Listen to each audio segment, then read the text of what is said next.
오늘은 사무엘상 2장 22절에서 26절의 말씀까지입니다. 주님, 주의 말씀을 깨닫게 하시고 주의 은혜로서 이 시간 인도해 주시옵소서. 예수님의 이름으로 기도합니다. 엘리가 매우 늙었더니 그의 아들들이 온 이스라엘에게 행한 모든 일과 회막문에서 수종드는 여인들과 동침하였음을 듣고 그들에게 이르되 너희가 어찌하여 이런 일을 하느냐? 내가 너희의 악행을 이 모든 백성에게서 듣노라. 네 아들들아, 그리하지 말라. 내게 들리는 소문이 좋지 아니하니라. 너희가 여호와의 백성으로 범죄하게 하는도다. 사람이 사람에게 범죄하면 하나님이 심판하시려니와 만일 사람이 여호와께 범죄하면 누가 그를 위하여 간구하겠느냐 하되 그들이 자기 아버지의 말을 듣지 아니하였으니 이는 여호와께서 그들을 죽이기로 뜻하셨음이더라. 아이 사무엘이 점점 자라매 여호와와 사람들에게 은총을 더욱 받더라. 오늘 말씀은 가장 위험한 순간이라는 제목입니다. 하나님 앞에서 우리가 직면하는 가장 위험한 영적인 순간들은 언제일까요? 첫째, 죄가 죄로 보이지 않을 때입니다. 22절에 엘리가 매우 늙었더니 그의 아들들이 온 이스라엘에게 행한 모든 일과 회방문에서 수종드는 여인들과 동침하였음을 듣고 당시 엘리 제사장의 나이는 98세였습니다. 눈이 어두워서 앞을 보지 못했습니다. 엘리가 매우 늙었더니 여기서 매우 늙었다는 표현은 단순히 물리적인 의미보다 영적으로 무력하고 분별력을 상실했다는 것을 의미합니다. 또한 엘리 제사장은 여호와를 알지 못한 지도자였습니다. 비록 마지막 사사시대의 사사로서 제사장으로 일평생을 살았지만 그 역시 여호와를 알지 못했던 한낱 종교 지도자에 불과했습니다. 두 아들 홈니와 비느하스의 나쁜 행실을 눈감아주고 방관했던 무능한 부모였습니다. 두 아들의 죄를 죄악으로 보지 않았다는 것입니다.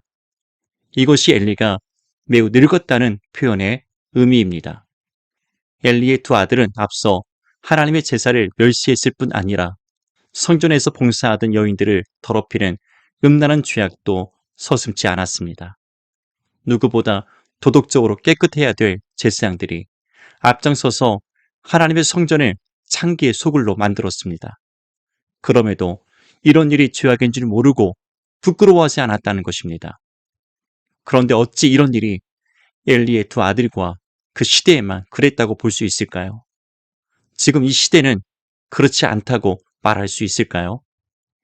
저 같은 목회자와 우리 모두가 조심하고 새겨들어야 될 하나님의 말씀이라고 생각합니다. 23절, 24절에 그들에게 이르되 너희가 어찌하여 이런 일을 하느냐? 내가 너희의 악행을 이 모든 백성에게서 듣노라. 네 아들들아, 그리하지 말라. 내게 들리는 소문이 좋지 아니하니라. 너희가 여호와의 백성으로 범죄하게 하는도다. 엘리는 두 아들의 죄악된 행위에 대해서 익히 소문을 들어서 알고 있었습니다.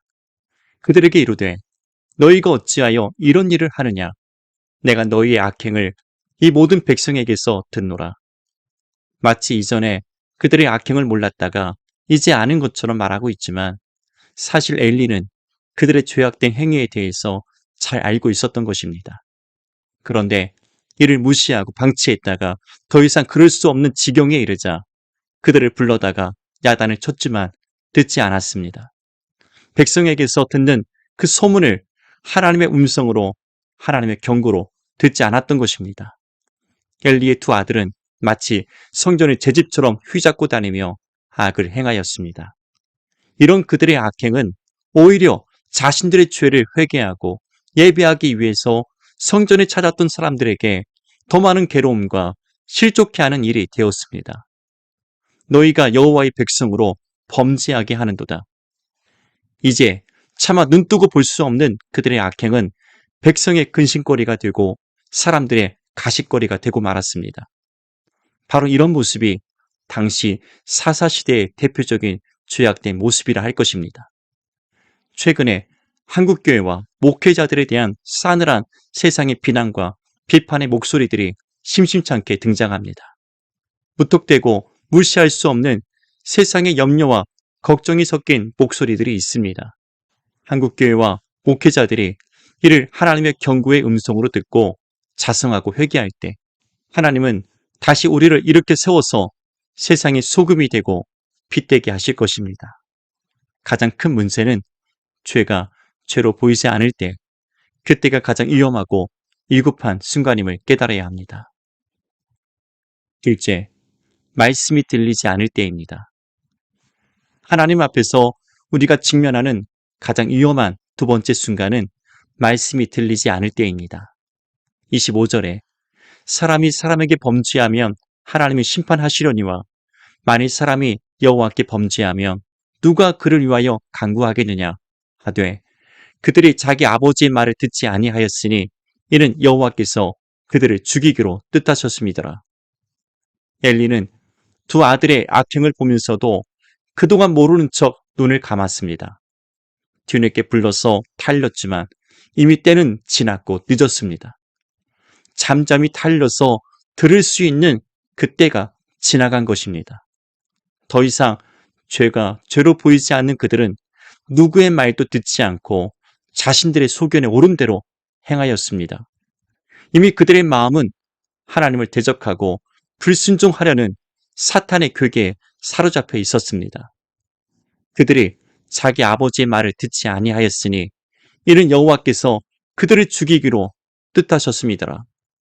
왜 엘리의 두 아들은 아버지의 말을 듣지 않았을까요?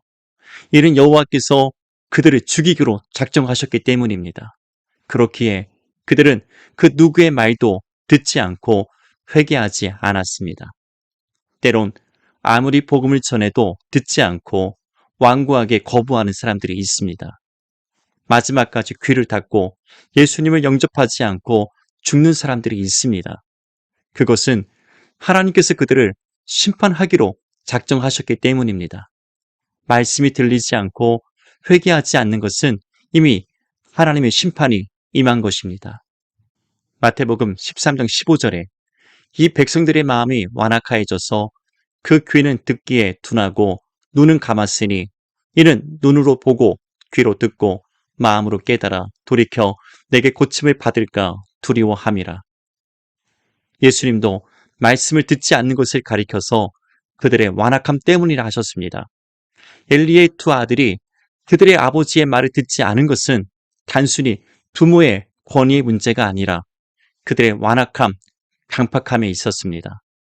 출애굽 당시에 바로가 모세의 말을 듣지 않았던 것도 하나님께서 애굽왕 바로의 마음을 강팍하게 하셨기 때문입니다. 우리가 아무리 말씀을 들어도 들리지 않고 깨닫지 못하는 것, 우리의 마음이 그만큼 완악하기 때문입니다. 마음이 강팍해서 말씀이 들어오지 않고 받지 못하는 것입니다. 지금까지 하나님을 대적하고 불순종했던 삶을 회개하고 말씀이 들리고 순종할 수 있도록 기도해야 합니다. 만일 말씀이 들리지 않는다면 그때가 가장 위험한 순간임을 우리는 알아야 합니다. 이처럼 엘리의 아들들은 점점 더 가중한 죄악을 행하였지만 반면에 아이 사무엘은 점점 더 하나님 앞에서 자라갔습니다. 26절에 아이 사무엘이 점점 자라매 여호와와 사람들에게 은총을 더욱 받더라. 죄악된 세상과 불신앙적인 주변 환경에도 아이 사무엘은 하나님 앞에서 자라갔습니다. 하나님과 사람들에게 더욱 은총을 받았습니다. 예수님의 어린 시절처럼 사무엘도 자라갈수록 하나님과 사람들에게 은총을 받았던 것입니다. 부모의 신앙이 좋다고 반드시 그 자녀의 신앙도 좋을 거라 생각해서는 안 됩니다. 때론 부모의 신앙과 관계없이 잘못된 길로 행하는 경우들이 있습니다. 그것은 무심코 방치해 두었기 때문입니다. 비록 환경이 좋지 않은 불신앙의 가정에서 자랐다 해도 하나님께서 함께 하시면 하나님 앞에서 은혜롭게 살아갈 수가 있습니다. 우리의 자녀들이 하나님 앞에서 자라갈 수 있도록 하나님과 사람들에게 더욱 은총을 받는 축복된 삶이 되도록 기도로 하나님께 맡겨 드려야 합니다. 어렸을 때부터 구별된 거룩한 삶을 살아갈 수 있도록 가르치고 인도해야 합니다. 예배 시 설교자의 설교를 하나님의 말씀으로 받고 듣고 있습니까? 말씀을 읽거나 들을 때 마음의 감동과 은혜가 있습니까? 오늘 들은 말씀을 붙잡고 함께 기도하겠습니다. 하나님, 내가 죄인 된 것을 깨닫게 하시고 매일의 삶에서 범죄하는 것들을 회개할 수 있는 마음을 주시옵소서. 주님의 말씀이 매일 우리에게 들려지게 하여 주시옵소서. 예수님의 이름으로 기도합니다.